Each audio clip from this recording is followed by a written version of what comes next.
Magandang umaga, ngayon po'y araw ng Sabado, March 29, 2024 at narito po muli ang update sa lagay ng panahon. Ayon sa Pag-asa, easterlies, umainit na hangin na nagmumula sa dagat Pasipiko ang nakakaapekto sa eastern section ng ating bansa. Walang bagyo o low pressure area na minomonitor sa loob at labas ng ating Philippine Area of Responsibility na maaaring makaapekto sa lagay ng ating panahon.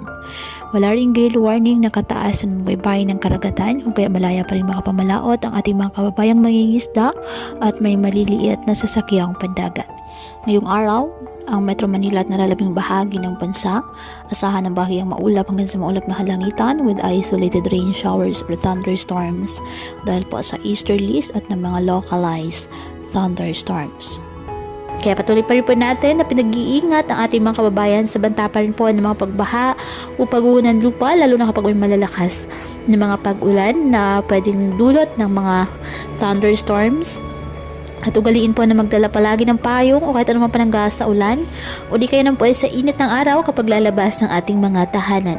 At yan po muna ang update sa lagay ng panahon ngayong araw. Muli patuloy po tayo na mag-ingat at palaging tandaan, God loves you. Stay safe.